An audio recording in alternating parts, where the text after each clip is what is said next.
Gattaca is one of the first movies I've been forced to watch in school, which I actually kind of enjoy. Gattaca is a dystopic film where discrimination isn't legal, but nobody cares.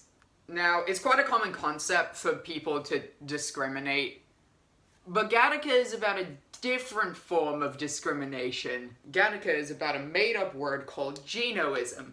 Genoism being the discrimination of someone's genetic makeup.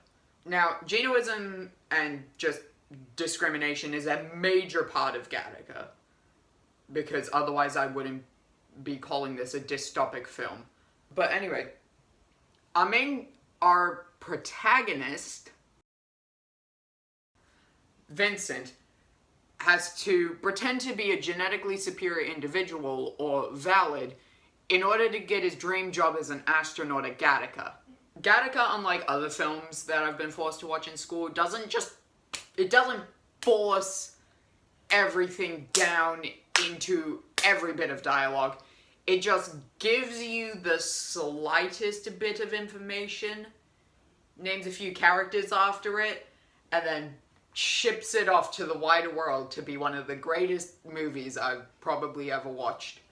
Anyways, one issue with this is the fact that you can't, unless you're an English teacher, you're not going to find everything on your first watch through. For instance, when I originally watched Gattaca before I had to do it in class and analyze it to the point where normally I would hate the movie afterwards, I didn't notice the motif of iron bars appearing everywhere in this film. If you watch this film afterwards, notice the iron bars. They're there, and even when they aren't there, it's still a motif. The iron bars represent freedom in this movie.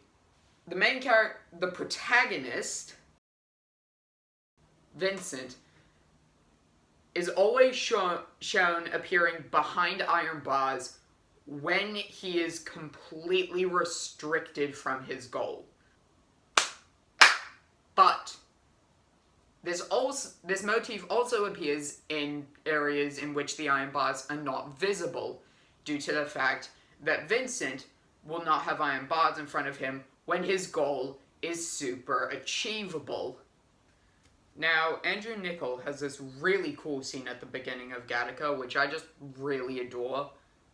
I had to stop myself a few times from, just watching it, because my little inner film nerd, just in this little orb right here, just really wants to, watch it. I could have an entire video about it, but due to the fact that I'm limited on time and words and patience from my English teacher, I feel like I should just summarize it all in this big bottle and then ship it into a third of this entire video. Okay, let me set the scene real quick. We start from black, fading into blue. It's just a calm little spectacle. Some words appear on the page. And a massive toenail clipping falls from the sky. What appears to be large chunks of hair in massive proportions start falling to the ground. And then it begins to snow. And now it's all very calm and quiet, and this non-diegetic music appears.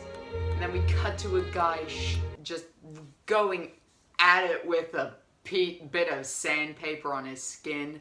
And oh my god, this scene is just too good.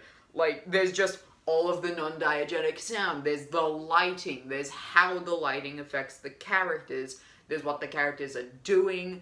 There's the close-ups. It's just all there in that scene. But, it's just the most beautiful scene. And I just love it. Love that scene.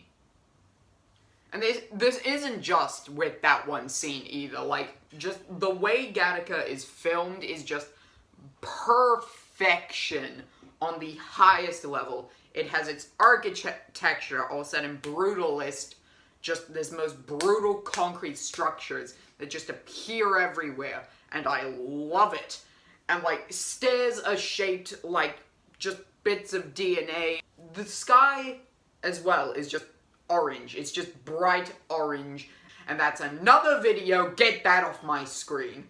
If you're just looking here for like a score, then the best way I can summarize this movie, just out of score, Roses Are Red, 8 out of 10. If I was forced to, I would watch again.